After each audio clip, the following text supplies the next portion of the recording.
Hello and welcome to this week's episode of Brain Train Tuesday. My name is Alyssa. I am the owner of Liss MS. I am a holistic nutritionist and health coach, and I help my clients with MS rewire their brain and body for healing. So in today's episode, we're going to be talking a little bit more about how to tell if a drill is not good for you. So I know I've talked about the test and reassess method, like where you use range of motion and then the drill and then a reassessment of that range of motion to see if it has improved or gotten worse, to see if a drill is right for you. However, there's a few more signs that we can be looking for to be able to tell that. That's what we're going to talk about today. So these signs that you're looking for are actually called part of the startle reflex. So like if you get startled, right, like someone scares you, you're like, ah!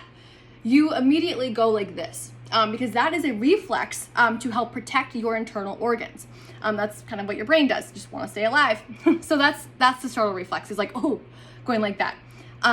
There's a few more signs that are kind of under the startle reflex that we can be looking for. So one of them is breathing changes. So if you've been doing slow breathing, belly breathing throughout your kind of workout time or exercise or drills, and then all of a sudden you jump to like shallow breathing or even holding your breath, that is a sign of whatever you're doing is too much and threatening for your brain.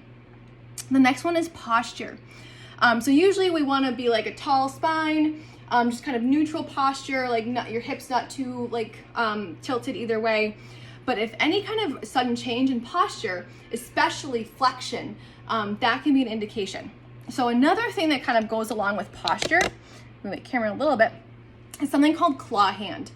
So this is an internal rotation or going into flexion of like your upper arms.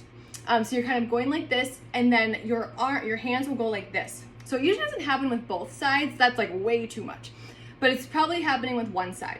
So for example, like if I do like a kettlebell press, so I get the kettlebell up here, and then I'm like this, then that's showing me that this drill is way too hard for me. Or like kind of weird lip movements. I actually pointed this out to someone on Instagram the other day, that their drill was too hard. And I thought it was super cool. So that like kind of jaw movements. So like that could look like things like that, like compensations like this. So that's gonna be another one. And then we're gonna be looking at the face here.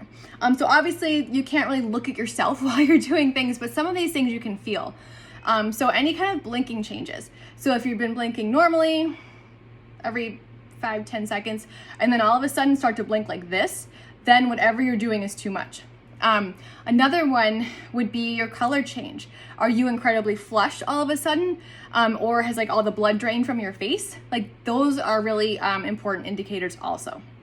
So these are just some things to be looking out for. Like obviously it's kind of hard to be like checking your blinking or like being aware of all of these, but this is more of just information that if you notice yourself like rapidly blinking while doing something, or you're holding all the groceries and you're doing this, then that's too much load for you and you need to bring it down.